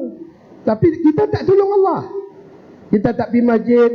Bayangkan tuan-tuan, kita tak kunjung rumah Allah. Bayangkan, tengok azan duk bang, kita boleh lalu macam tu saja. Bayangkan tengok jauhnya iman kita dengan Allah. Sebab tu dunia jadi masalah. Lagi tak pegang dengan apa yang Allah kata, apa yang Nabi kata. Banyak kelebihan. Saya cuba senaraikan. Banyak kelebihan yang akan diperolehi jika kita pergi awal masjid. Yang pertama, malaikat memohon keampunan dan rahmat orang yang duduk di dalam masjid menunggu solat didirikan. Malaikat akan minta ampun dan rahmat. Saya tak baca dah, tuan-tuan balik baca sendiri. Muka surat 15. Apa lagi kelebihan kita pergi sembahyang awal? Dapat menduduki saf pertama. Sabda Nabi sallallahu alaihi wasallam, kalaulah manusia tahu apa yang ada pada azan dan saf yang pertama dan kemudian mereka tidak memperolehinya melainkan terpaksa mengundi, nescaya mereka akan mengundi. Tuan-tuan bayang tengok dalam masyarakat kita hari ini, saya kerap duduk pergi masjid, mereka mai awal saja tak duduk depan dalam masyarakat kita. Sebab apa? Sebab tak ada ilmu, sebab tak tahu betapa pentingnya duduk saf depan. Nabi kata kalau hampa tahu kelebihan di saf awal tu, kalaulah siapa nak duduk saf awal tu kena undi, mesti hampa mau. Undi pun sanggup, kami nak duduk depan. Tapi orang kita buat tak apa saja ya. Buat heran tak heran ya. Pasal tak tahu. Nabi sebut dalam siapa pergi saf awal ni, Nabi minta ampun siap-siap dah. Saya sengaja tak buat dalam buku tu, tak jadi panjang. Nabi kata apa? Anna Rasulullah sallallahu alaihi wasallam kana, apa ini tengoklah. Jenuh buat undi. Baik. Jenuh buat undi. Dah tak tahu ni saya nak beritahu. Rasulullah sallallahu alaihi wasallam kana yastaghfiru lis-saffil muqaddam salasan wa lisani marratan. Nabi kata sesungguhnya Rasulullah sallallahu alaihi wasallam meminta pengampunan untuk saf pertama sebanyak 3 kali dan hanya sekali untuk saf kedua. Saf ketiga, saf empat Nabi tak kata apa. Maknanya di sini tuan-tuan, siapa yang duduk di saf pertama, dia dah dapat dah doa Nabi. Sebab Nabi doa siap-siap dah sebelum dia wafat. Dia kata, ya Allah ampunlah ke orang yang duduk di saf pertama. Nabi minta 3 kali. Orang yang saf kedua Nabi minta sekali saja. Dan saf ketiga, saf keempat dan berikutnya Nabi tak kata apa. So tuan-tuan, kalau Nabi minta tolong ampun dosa kita, minta ke Allah. Nabi minta ke Allah, minta Allah ampun dosa kita. Nak cari mulut mana yang lebih masin daripada mulut Nabi. Saya nak tanya. Kita minta ampun, belum tentu Allah ampun dosa kita. Ni Nabi minta. Sebab itu berebutlah di saf pertama. Jangan orang naik sampai kena mengundi esok, sampai di orang kata penin nak kena buat besar masjid dah bagi jadi saf pertama semua. Ni kalau semua sedap benda-benda ni, kalau Allah ampun dosa kita, siapa semua pakat pergi masjid Allah ampun dosa kita. Jadi Allah nak turun azab dia macam mana? Sebab Allah ampun dah dosa kita. Sebab Allah akan turun azab, ayat yang saya baca tadi, dengan sebab dosa. Yang ni pendawak dia yang kita kena faham.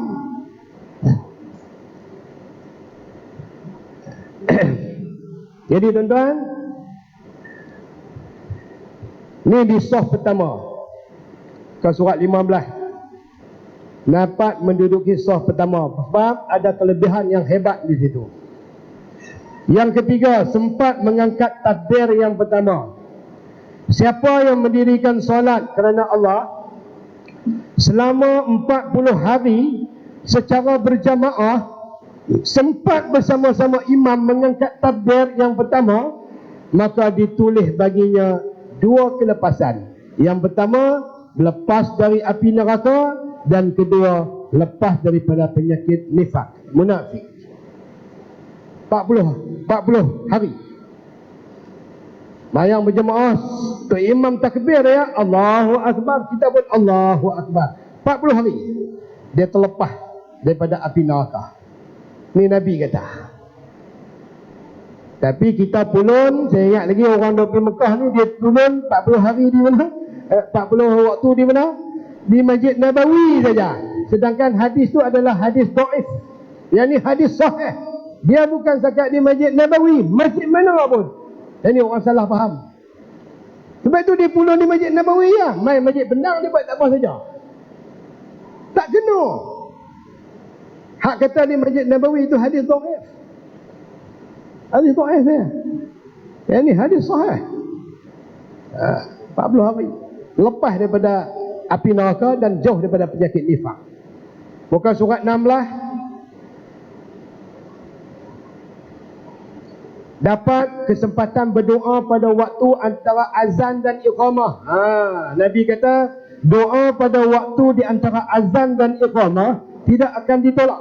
Tidak akan ditolak. Tuan-tuan, pi awal masuk sembahyang tahiyatul masjid, orang azan, jawab azan, lagi duduk tunggu orang iqamah, masa tu jangan tunggu saja.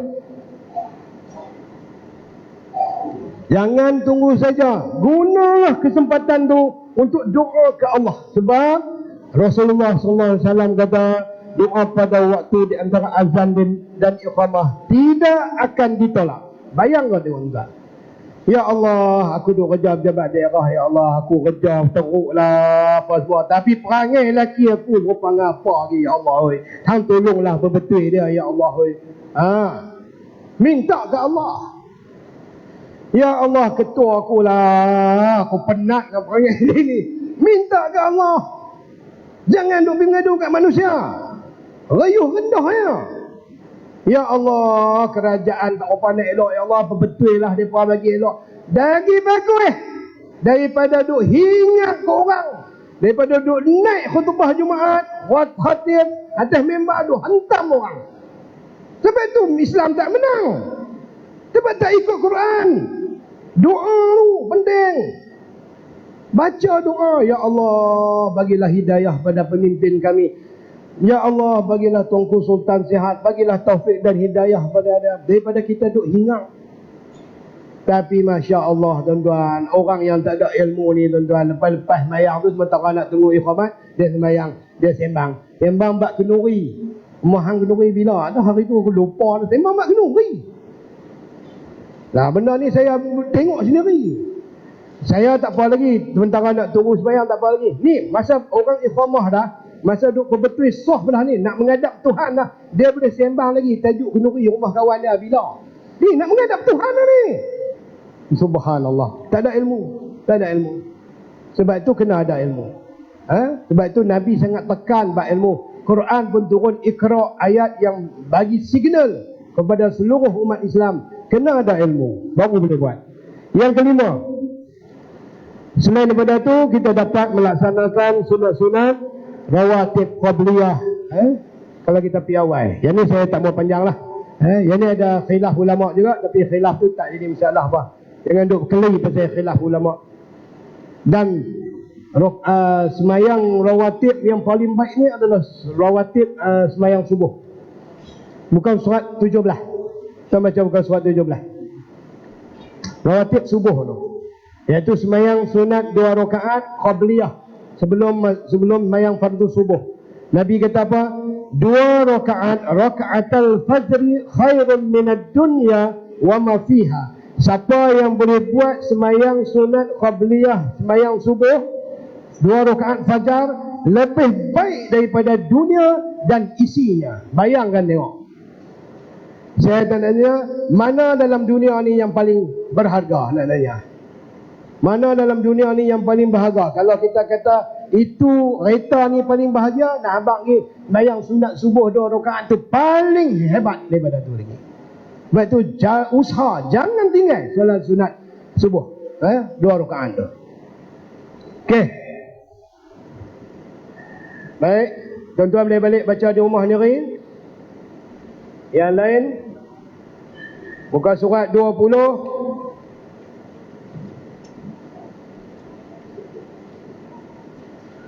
Sembayang sunat ni yang eloknya kalau boleh sembayang di rumah. Kalau boleh sembayang di rumah lah.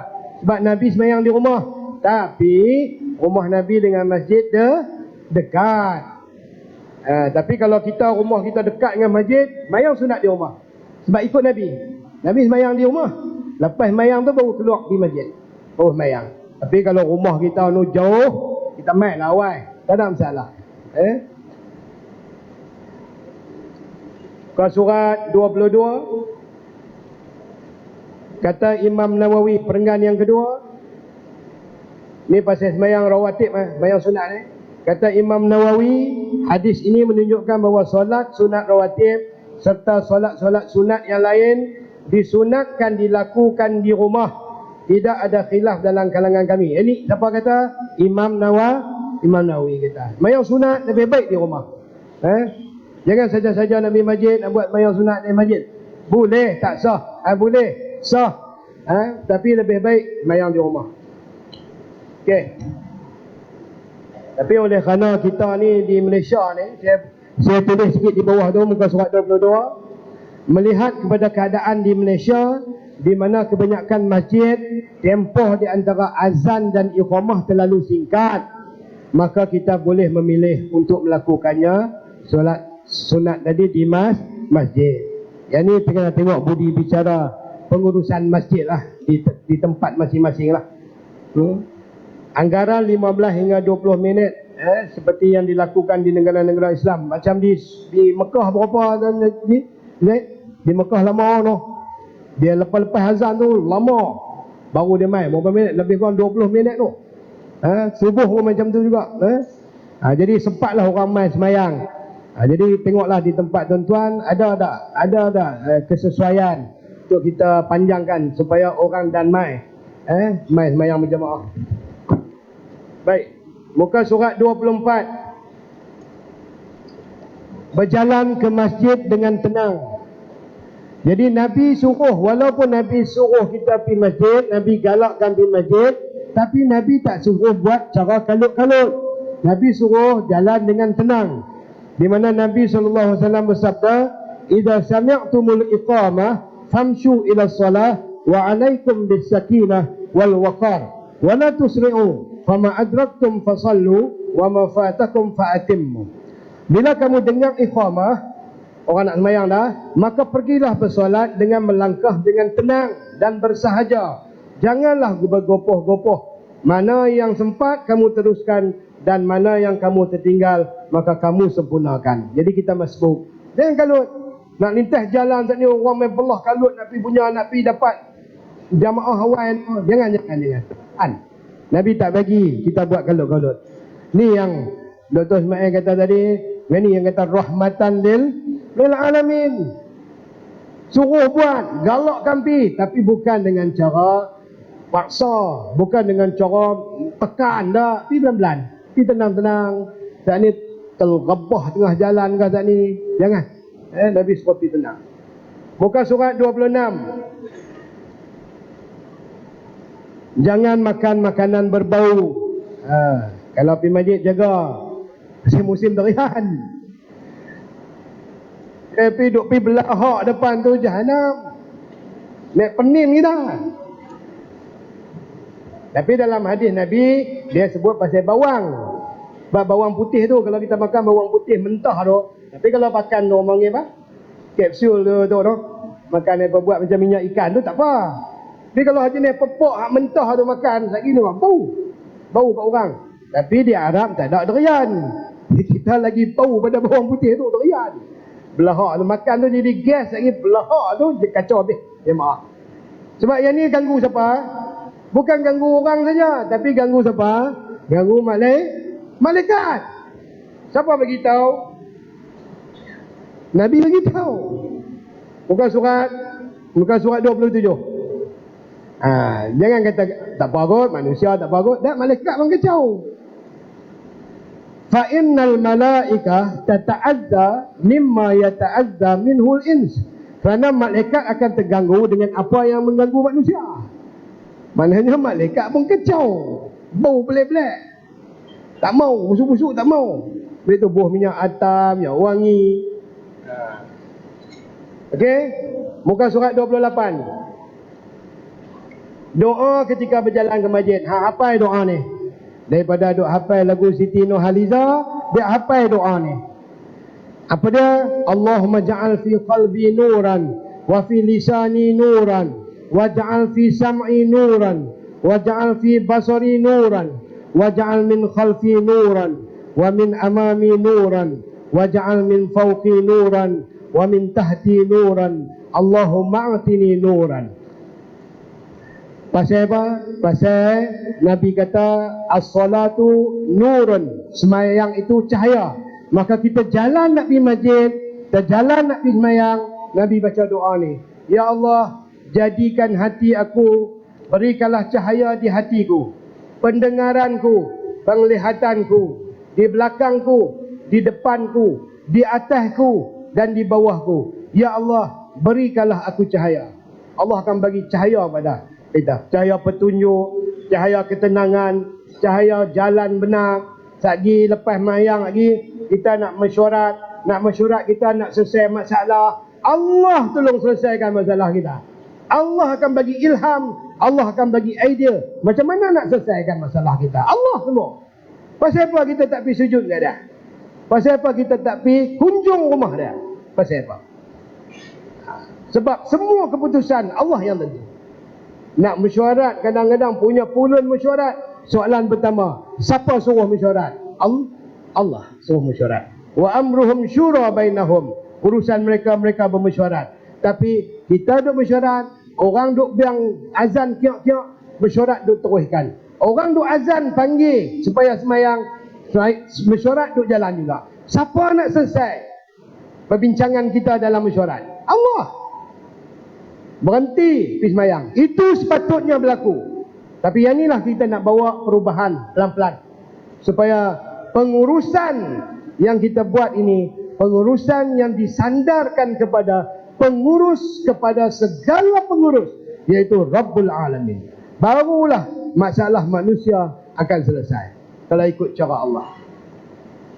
Muka surat 29, masuk masjid dengan kaki kanan. Masuk masjid dengan kaki kanan. Tu kalau tuan-tuan nak pergi masjid, nak langkah masuk masjid tu dengan kaki kanan.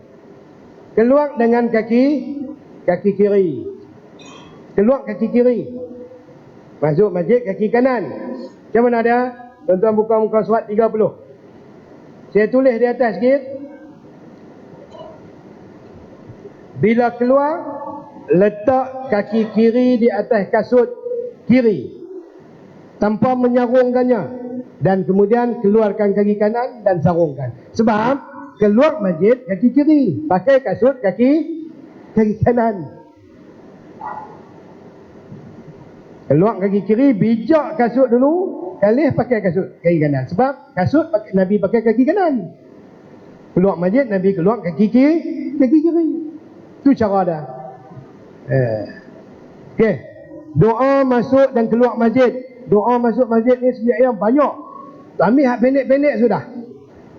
Imam Nawawi dia tulis dalam kitab Azkar dia himpun satu doa-doa yang Nabi baca jadi panjang.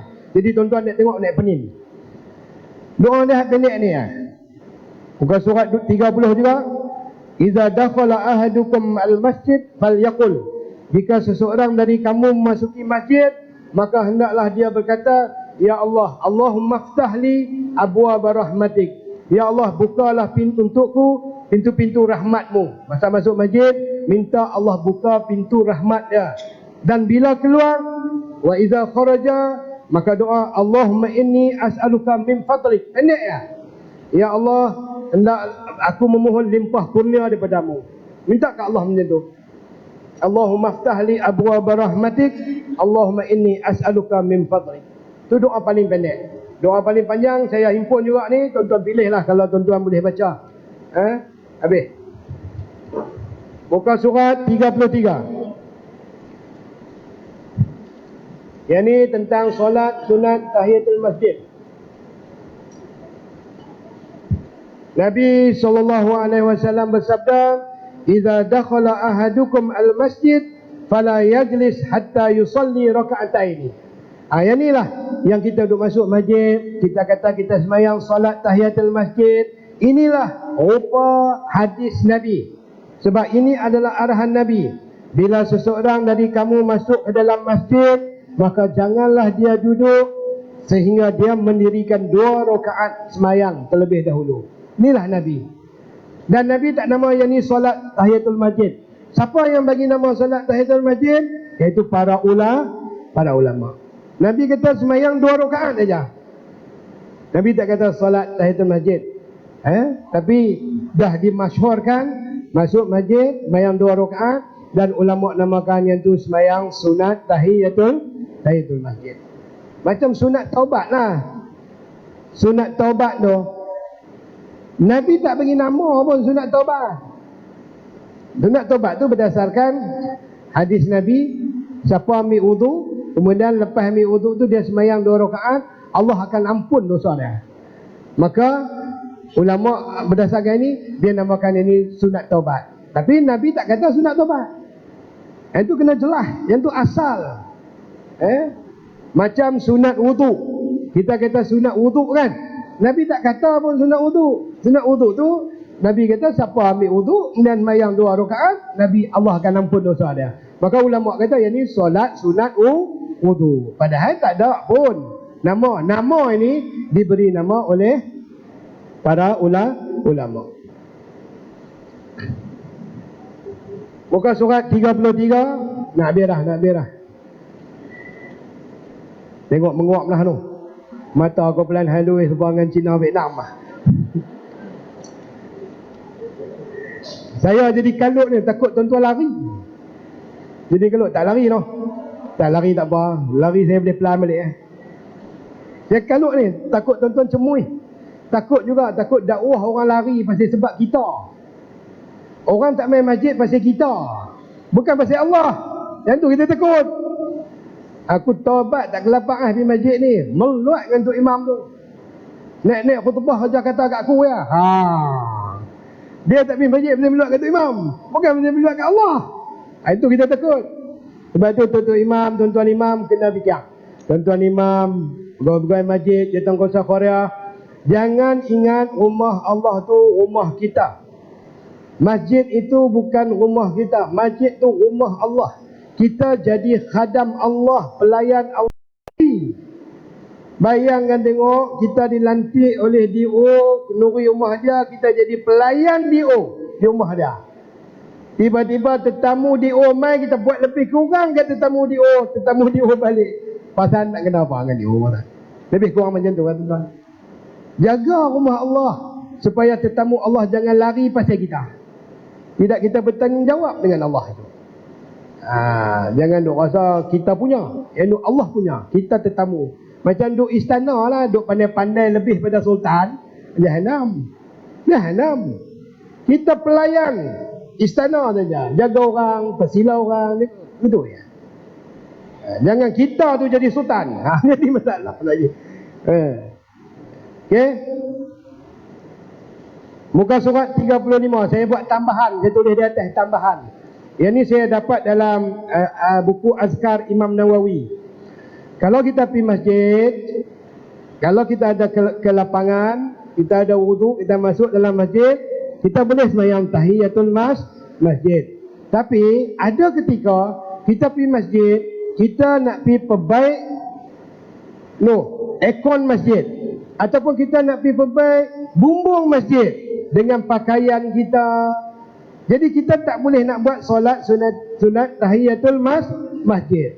Maka saya jumpa dalam kitab Al-Azkar, Imam Nawawi kata, jika seseorang mempunyai uzur tertentu yang menyebabkan tidak dapat melaksanakan solat sunat tahiyatul masjid, seperti masuk ke dalam masjid atas urusan kerja, nak perbaik bumbung, nak perbaik wiring dan sebagainya, dia tidak berwudu, maka disunatkan untuk mengucap ucapan berikut sebanyak 4 kali. Ucapannya ialah subhanallah walhamdulillah wala ilaha illallah wallahu akbar. 4 kali. Kata Imam Nawawi, ucapan ini tidak mengapa, kerana salaf, iaitu ulama-ulama dulu melakukannya. Yang ini bukan berdasarkan hadis, yang ini berdasarkan pandangan ulama. Imam Nawawi, iaitu imam mazhab Syafi'i. Boleh?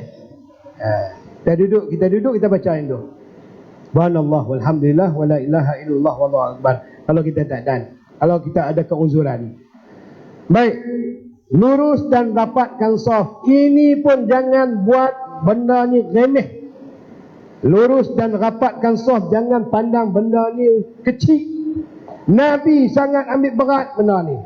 Di antara dia Nabi kata, cerita Anas bin Malik, suatu ketika apabila iqamah telah didirikan, Rasulullah sendiri dia berpaling ke arah kami, iaitu ke arah makmum. Belum nak sembahyang tu, Nabi berdiri, dia beralih kepada makmum. Aqimu sufufakum wa tarassu fa inni arakum min wara'i zahri. Luruskan saf kamu dan rapatkan, sesungguhnya aku boleh melihat kamu dari belakangku. Yang ni yang kata Nabi ni, dia boleh melihat saf di belakang. Dia boleh melihat. Macam mana dia melihat? Wallahu a'lam. Yang ni Allah bagi kelebihan kat Nabi. Yang ni mukjizat. Dalam satu riwayat lagi, Nabi kata, wa kana ahaduna yulziqu mankibahu bimankibi sahibihi wa qadamahu bi qadamihi. Salah seorang dari kamu menyentuh dengan bahunya akan bahu orang sebelah. Kita berdiri dalam saf tu, bau belaga bau. Kaki dan kaki orang sebelah ni, kaki belaga sikit, kaki. Tu cara duduk dalam saf. Tapi hari ni oleh orang tak ada ilmu, kita belaga kaki dia, dia berlari. Kita belaga kaki dia, dia berlari. Ini tak ada ilmu. Masalah. Ada baru ni saya sembahyang di satu masjid dengan duduk sebelah orang tua. Nampak warok gemain. Sembahyang, sujud. Kita duduk belaga dengan dia. Masa sujud tu, dia buka kuat luah tangan dia ni. Dia buka tangan dia ni cukup luah. Kemudian saya terimpit. Saya buka sikit, dia lagi keras tangan dia ni. Ni wallahi nak kata ni berlaku dalam masyarakat kita. Subhanallah kata. Dia ni nak lawan Gusti tangan. Ni petegah ni. Subhanallah, saya dengan marah, dengan emosi. Dia ni kalau bukan pasal mayang kau katok dah. Ada ke perangai macam tu. Orang tua dah. Ni pasal apa? Tak ada ilmu. Dia kena belaga sama-sama tu. Tak, dia berbuka luas, dia perkeras tu. Kita buka sikit, ada lagi keras. Tunggu kita. Ini perangai. Okey. Buka surat 38. Buka surat 38. Berdasarkan hadis yang muka surat 37. Saya baca terjemah ya. Tuan-tuan balik baca sendiri. Tuan-tuan tengok Nabi kata barang siapa, muka surat 38, baris yang ketiga tu, barang siapa yang menghubungkan saf, maka Allah akan menghubungkannya, iaitu dengan rahmatnya. Siapa yang menghubungkan saf, tak putus saf, Allah akan berhubung dengannya, iaitu maksudnya Allah akan bagi rahmat kat dia. Dan barang siapa memutuskan saf, maka Allah akan memutuskannya daripada rahmat dan pertolongannya. Bayangkan, tengok tuan-tuan. Sebab tu kita ada masalah dalam masyarakat kita. Penyakit ni. Baik tu luruhkan saf, rapatkan saf. Bukan benda main-main. Benda ni boleh mendapat rahmat Allah dengan sebab kita luruskan saf. Kita samakan saf. Tuan buka muka surat 39. Nak habis tak? Sikit ya. Surat 39. Tengok hadis tu. Nabi kata apa? Nabi kata, istawu wa la takhtalifu fatakhtalifa qulubukum. Nabi kata, betulkan saf, iaitu saf semayang. Jangan bercerai-berai. Nanti hati kalian juga akan berantakan. Maksudnya akan berpecah belah. Betulkan saf. Betulkan saf. Allah akan menyatu padukan kita. Allah yang saya kata tadi, Allah yang akan menyatukan, mempersaudarakan hati di antara hati kita. Allah, bukan kita. Allah akan masukkan kasih sayang kepada hati kita. Allah akan masuk sayang kepada kawan kita, hati kita. Allah, bukan kita. Bukan kita. Orang ni lawa, orang ni lawa, orang ni lawa. Pasal apa? Aku sayang kat dia ni, aku tak sayang kat dia ni. Allah yang masuk. Baik tu Allah kata, wa ja'ala bainakum mawaddatan wa rahmah. Allah kata, aku yang masuk jadikan perasaan di antara kamu, di antara kasih dan saling cinta mencintai. Allah kata, aku yang masuk. Sebab itu kalau kita rasa benci kat kawan kita, benci kat orang Islam, kita masalah lah. Kita ada masalah kat kita. Allah tak masuk rahmat dia kat kita. Sebab itu masalah soft, bukan masalah remeh-temeh. Masalah ni juga menyebabkan umat Islam berpecah belah. Masalah ni juga akan menyebabkan umat Islam sebaliknya adalah bersatu, satu padu. Okey, muka surat 41. Mengucap amin bukan main-main. Amin bukan main-main. Sebab Nabi kata, maksudnya siapa yang sebutannya serentak dengan sebutan amin malaikat, bila tu imam baca derah waladhdallin, imam kata kita pun sambut amin. Dan bila amin kita tu sama dengan amin malaikat, wallahu a'lam, bila sama kita tak tahu, mudah-mudahan sama, maka akan diampunkan dosa-dosa kita yang lalu. Bayangkan tengok tuan-tuan, kalau kita tiap hari pergi mayang jemaah, tu imam baca waladhdallin, tu imam kata amin, kita pun sambut amin. Kalau amin kita sama dengan amin malaikat, Nabi kata akan diampun dosa-dosa kita yang lalu. Subhanallah. Pasal apa kita tak pergi semayang berjemaah? Allah nak ampun dosa kita. Allah tawar macam-macam, Allah offer macam-macam, Allah bagi peluang kat kita, tapi kita tak buat. Subhanallah. Sebab tu saya dengan susah payah, saya minta Datuk Mei, YB kita, pegawai daerah, pakat-pakat kita buat. Lepas ni insya-Allah kita nak pergi ke Yan, nak pergi ke Kulim, kita ajak masyarakat kita sembahyang berjemaah. Dan yang ke-42, buka surat 42, bacaan jangan mengganggu. Bacaan jangan ganggu orang. Pasal Nabi kata, tengok maksud tu, bila seseorang kamu mendirikan solat, maka dia sedang bermunajat dengan Tuhannya. Jadi dia mesti tahu apa yang dia munajatkan. Jangan saling menyaringkan suara sesama kamu dalam semayang. Jangan baca kuat.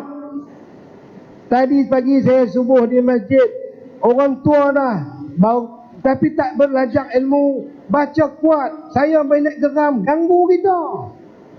Kita munajat dengan Allah.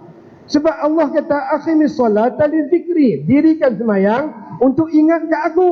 Tapi kita nak ingat macam mana? Dia baca deras, geram kita. Lepas pagi salam terus mangkit dia, geram. Duk lama lagi aku tidur,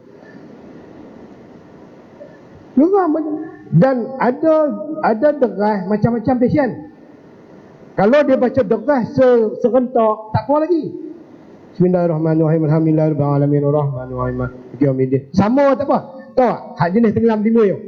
Bismillahirrahmanirrahim. Alhamdulillahirabbil alamin arrahmanirrahim. Yang tu lagi kacau. Kita tak tahu dia nak deras itu masa bila. Macam-macam pasien deras ni. Nak tegur tua dah, kata siapa ustaz-ustaz tu main mengajak tak habaq kau.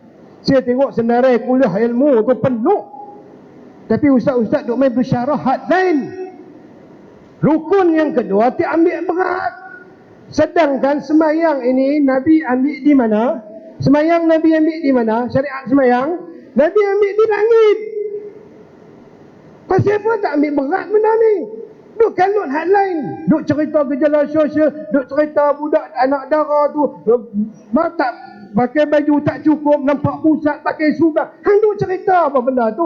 Orang tahu dah. Pasal apa tak cerita semayang? Naya orang, naya masyarakat. Sebab tu saya ambil kewajipan ni, saya ambil tanggungjawab ni. Saya bagi tahu habis semua. Mudah-mudahan ini menjadi amalan saya akan berterusan. Walaupun selepas saya mati, saya akan dapat pahala ni. Walaupun seorang saja ikut saya. Jangan mengganggu, Nabi kata. Jangan bagi ganggu. So, jangan lepas pada ni. Baca pelan-pelan. Baca, kita yang dengar. Sebenarnya tuan-tuan, semayang di masjid ni, bila semayang ni, diam, sunyi, sepi. Di masjid ni sunyi, sepi patutnya. Bukan riuh rendah. Saya nak tanya tuan-tuan lah, rumah ibadat mana yang riuh rendah? Saya nak tanya.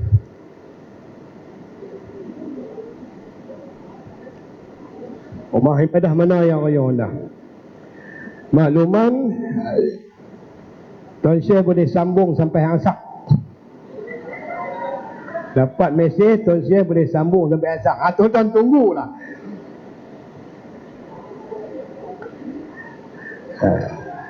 Tempat ibadah yang hinggap ni tuan-tuan, tempat ibadah orang bukan Islam. Saya nak tanya, di gereja ingat, payah pula, di gereja ingat, bukanlah kita nak condemn tak, kita nak bab perbezaan, itu je. Di gereja bisin tak? Bisin. Nyanyi lah, kan? Nyanyi kan? Saya masuk gereja tak? Saya di Kulim, rumah dekat gereja. Dekat sekolah konvent. Gereja bisin. Kuil? Bisin tak? Bisin. Dengar alat muzik macam-macam. Orang Islam sunyi sepi ni. Tenang, tempat munajat, diam. Hatta Nabi marah kalau duduk dalam masjid, orang di tengah beriktikaf bermunajat, dia baca Quran derah. Nabi tak bagi. Hatta baca Quran derah. Bukan dia baca surat utusan, dia baca Quran tapi derah dalam masjid, ganggu orang. Ni Islam tuan-tuan, Islam. Kena faham, Islam ni very unique. Unique Islam. Tak ada cara lain melainkan kena mengaji. Jangan duk ingat Islam ni kena boleh duk reka dengan akal. No. Agama Islam, agama Allah, kena ikut cara Allah, bukan ikut cara kita. Nak ikut cara Allah, kena ikut cara Rasulullah. Rasulullah dah wafat, tak ada cara lain melainkan kena mengaji apa yang ditulis oleh ulama berkaitan dengan Rasulullah. Itu yang saya nak ajak tuan-tuan. Bacaan jangan ganggu. Jangan ganggu orang. Baca pelan-pelan. Jangan duk buat suat. Jangan duk buat lagu pula. Ada jenis lagu. Dia duduk sebelah kita. Tok Imam waladhdallin amin, Tok Imam baca surah, dia pun bismillahirrahmanirrahim. Dia baca derah. Lagu, ganggu kita. Jangan, baca pelan-pelan. Kita yang menuat mulut. Ingat kat telinga kita ya. Baik. Okey, yang terakhir 43 di dalam masjid ni boleh buat apa lagi? Macam-macam lah. Boleh semayang, berzikir, boleh muzakarah, pasal ilmu. Yang ni tuan-tuan semua tahu lah. Melazimi majlis ilmu muka surat 44. Dan itulah yang terakhir. Sebenarnya ada lagi, tapi saya susun benda-benda yang masyarakat kita boleh buat. Sebenarnya ada lagi benda-benda yang kita boleh bincang. Jadi tuan-tuan, itulah yang dapat saya sampaikan. Walaupun ambil masa tuan-tuan sikit, walaupun dengan buku yang kecil ini, mudah-mudahan ia dapat memberi manfaat. Dan kita harap, dan kerajaan harap, semua kita pakat-pakat harap supaya negara kita ni akan dirahmati oleh Allah, akan turun keberkatan melalui jalan untuk kita bermunajat kepada Allah, untuk kita ikat diri kita dengan Allah, hubung tali kita dengan Allah dengan jalan mendirikan semayang di rumah Allah, di masjid Allah, iaitu tempat yang paling baik di atas muka bumi ini. Yang baik daripada Allah, yang sebaliknya adalah kelemahan diri saya sendiri. Mudah-mudahan Allah ampun dosa kita semua, dan insya-Allah kita akan berjumpa lagi di lain waktu dan kesempatan. Terima kasih pada Tuan Pegawai Daerah, terima kasih pada Yang Berhormat yang sanggup datang, walaupun tak cara susun yang kita dengan cara yang baik mulanya, tapi Yang Berhormat sanggup tunggu. Mudah-mudahan semua ini akan memberi tanda-tanda kebaikan, bermulanya tanda kebaikan kepada masyarakat Islam. Jangan berkelahi, jangan buat apa, jangan bergaduh, mai semayang ramai-ramai. Jangan duk lawan di masjid pasal puak nu puak ni. Panggil mai semayang. Jangan duk beza orang Islam geng nu, orang Islam puak ni. Semua kita orang Islam. Wa ma arsalnaka illa rahmatan lil alamin. Kami tak utuskan engkau Muhammad melainkan untuk membawa rahmat kepada seluruh alam. Wabillahi taufiq wal hidayah. Wassalamualaikum warahmatullahi taala wabarakatuh.